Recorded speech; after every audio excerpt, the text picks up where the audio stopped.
kadang berpikir gimana sih memanajemen sebuah masjid yang benar itu seperti apa sih Ustaz? Iya. Nah, gitu sih. Sebetulnya untuk bicara manajemen kita perlu ingat satu perkataan dari Sayyidina Ali bahwasanya al-haqqu bila nizam yaqlibuhul batil bin nizam. Ini konsep umum ya. Kebenaran yang tidak dikoordinasi dengan baik itu akan dikalahkan dengan keburukan yang terorganisir. Kebenaran yang tidak terorganisasi dengan baik Ya, akan kalah dengan keburukan yang terorganisir. Dalam hal ini tentu masjid perlu sangat memperhatikan bagaimana tata kelola yang berjalan di situ. tata kelola. Contoh paling sederhana, imam. Oke. Kan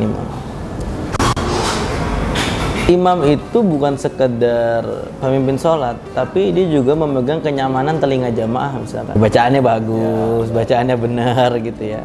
Maka perlu dikelola siapa yang bisa memenuhi syarat sebagai imam gitu. Bukan hanya perkara sepuh atau tidak sepuh gitu. Karena ini bagian dari kenyamanan jamaah juga. Oh, senioritas dong lagi itu. Ya, senioritas. bukan hanya sepuh nggak sepuh gitu, tapi justru yang pertama didahulukan itu aqra'ukum Qur'ana gitu, yang bacaan Qur'annya paling bagus, merdu ya gitu ya, dan benar. Belum pengelolaan yang lain sebetulnya. Makanya kalau kita tarik mundur pada sejarah yang ada, masjid itu pusat peradaban. Oke. Bahkan kemanapun Nabi pergi, pertama dibangun itu mesti masjid. Di Madinah misalkan ya, baru datang sampai Madinah mendirikan Masjid Kuba. Ya geser ke pertama kali Nabi hijrah tuh mendirikan Masjid Kuba, lalu ketika di Yasrib yang mendirikan Masjid Nabawi. Dan masjid itu di zaman Rasul tidak hanya sebagai tempat sholat. Nabi taklim di situ, Nabi rembuk di situ dan segala macam.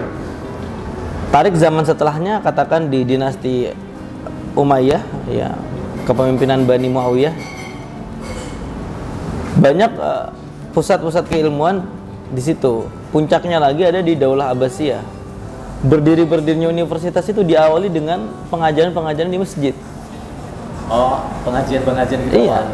Misalkan kayak Universitas Qarawiyyin di Maroko, itu awalnya masjid. Akhirnya menjadi universitas tertua di dunia sekarang. Ya. Al-Azhar, itu seperti itu juga. Nizamiyah di Baghdad, itu seperti itu juga.